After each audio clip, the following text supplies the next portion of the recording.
You already know what time it is. It is NFL Week 10 recap. And you better watch this or else I will find you. And I'm not kidding. I will. First up, we have the Ravens beating the Bengals on Thursday Night Football 35-34. What an exciting and controversial game this was. It was back and forth the entire game, but the biggest moment of this game was the ending, where the Bengals were down by 8, and Burrow led a touchdown drive, and they tried to go for the 2-point conversion, but there was a missed face mask penalty on the Ravens defense that wasn't called, and also Mike Gesicki dropping on what should have been a 36-35 lead for the Bengals. And they didn't get it, and they tried to recover the onside kick, and that failed too. And once again for the Bengals, Joe Burrow played amazing, but still lost the game. I just, it's tough, honestly, that we keep doing well and we still keep losing. Baltimore, honestly, no animosity against you guys, because you guys are pretty awesome. I like your team. Even though you guys are one of our divisional rivals, I honestly respect you guys. And you guys won this game, and it's honestly well-deserved. So, yeah, congrats, Baltimore.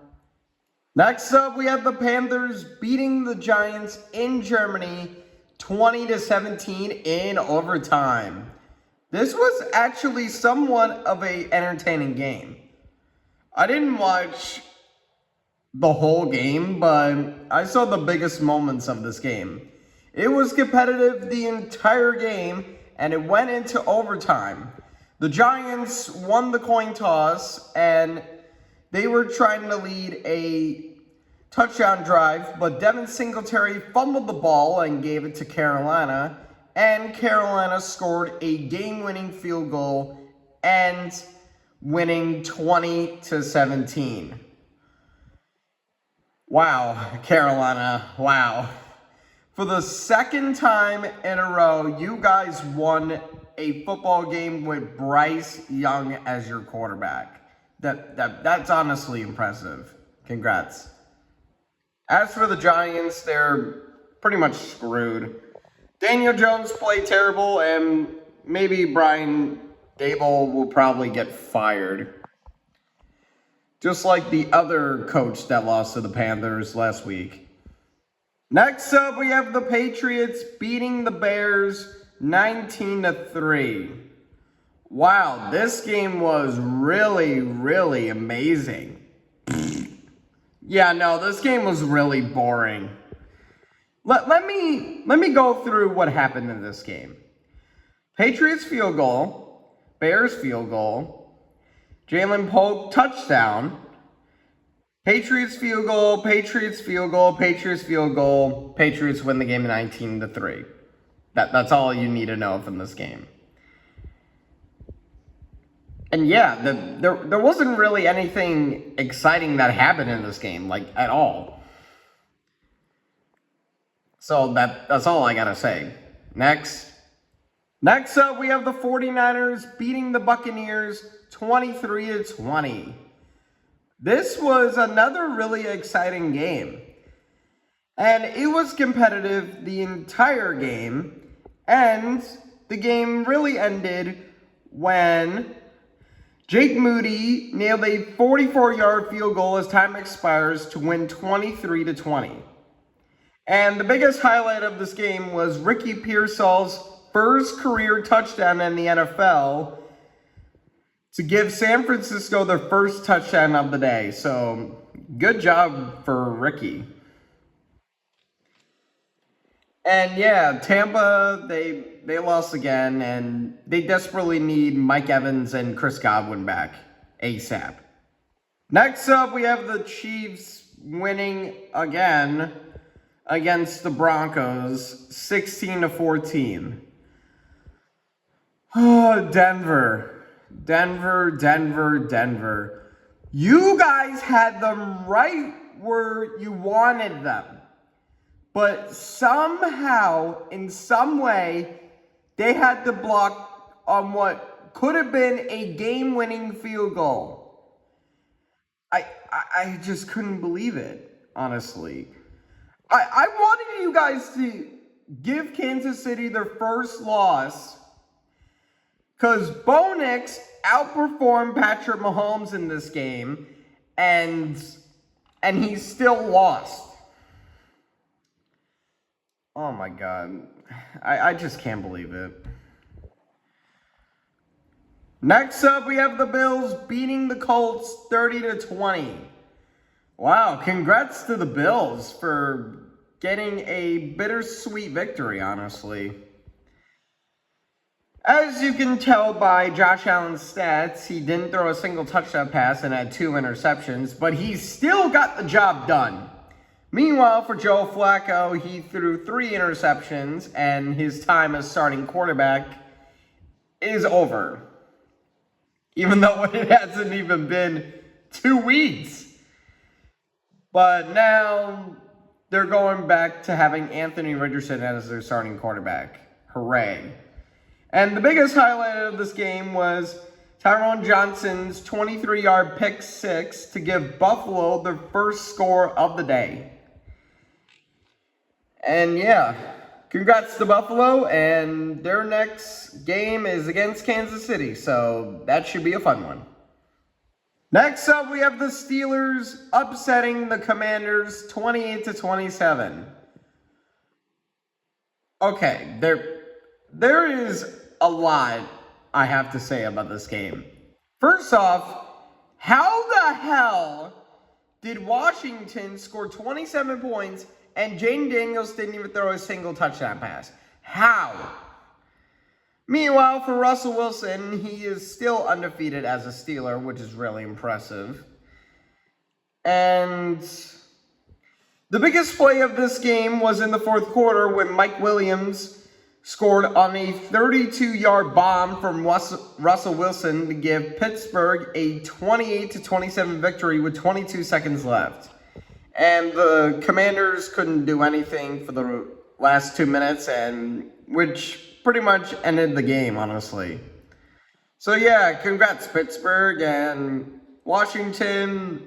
Despite the brutal loss, they should be fine. Next up, we have the Vikings beating the Jaguars 12-7. Wow, what a boring game this was. If Sam Darnold versus Mac Jones sounds like a boring game that nobody cares about, that's because it was. Both quarterbacks combined for 5 interceptions. It was basically an interception contest at this point. Sam Darnold reverted to his Jets days where he threw nothing but interceptions. And as for Mac Jones, he keeps throwing interceptions because he's terrible. And Trevor Lawrence was not in this game because he got injured. And look what happened in this game. Let me break it down real quick. Vikings field goal, Mac Jones 1-yard run, Vikings field goal, and Vikings field goal. So pretty much the star of this game was John Parker Romo for scoring 4 field goals for the Vikings, giving them the win, honestly. So yeah, congrats to Romo and the Vikings, I guess. Next up, we have the Saints upsetting the Falcons 20-17. Wow, New Orleans. All you guys had to do was get rid of Dennis Allen, and immediately you guys would start winning football games now. That is surprising, honestly. And the biggest star of this game was Marcus Valdes-Scantling? Yes, Marcus Valdes-Scantling. He scored 2 touchdowns, one of which is a 40-yard bomb from Derek Carr to give New Orleans a 10-0 lead in the second quarter. And yeah, that's all I can say from this game. Not much happened in this game. It was sort of competitive, and Well, actually, it kind of wasn't, but yeah, nothing happened in the first quarter or the fourth. All the scoring was from the second and the third, which is all you need to know about this game. And also, shout out to Bijan Robinson for scoring 2 touchdowns. But still, congrats to New Orleans the Saints for winning. Next up, we have the Chargers beating the Titans 27-17. Honestly, who would have seen this coming? The Chargers beating the Titans is honestly no surprise. Because Justin Herbert is that guy, and the Titans tried to do everything that they could by having Calvin Ridley scoring 2 touchdowns. And also for the Titans, Banana Mayo Coffee Boy is back, so yay. And as for the Chargers, Cameron Dicker scored 2 field goals, which is nice. And Quentin Johnson scored a 16-yard touchdown from Justin Herbert. So that was something. But the biggest play of this game was Calvin Ridley's 41-yard bomb from Will Levis to give Tennessee a 7-3 lead. And that's all I can say about this game. So, yeah, next. Next up, we have the Cardinals beating the Jets 31-6. Jets fans. Right when you guys had to beat the Texans on Halloween, you guys reverted back to the Jets. And this 31-6 loss proves my point, honestly. And the Cardinals, wow. They are on a roll right now. They're on top of the NFC West, and they are sitting pretty at a 6-4 record. Kyler Murray is back to his 2021 season. Well, his early 2021 season. And the biggest play of this game was Marvin Harrison Jr.'s 9-yard touchdown pass from Kyler Murray, which was a really impressive touchdown, by the way, to give Arizona a 21-6 lead. Meanwhile, for the Jets, they literally could not stop the Cardinals' offense, and yeah, Aaron Rodgers played terrible. The run game and the wide receivers did literally nothing, and the defense, who was supposed to keep them in the game, literally could not stop the Cardinals. So yeah, the Jets might be screwed. And as for the Cardinals, they could be a dark horse title contender. But remember, the Cardinals did look promising early in the 2021 season. So I'm not ready to say that they're legit yet. I at least need to see like a game or two to fully buy into the hype. Next up, we have the Eagles crushing the Dallas Cowboys 34-6.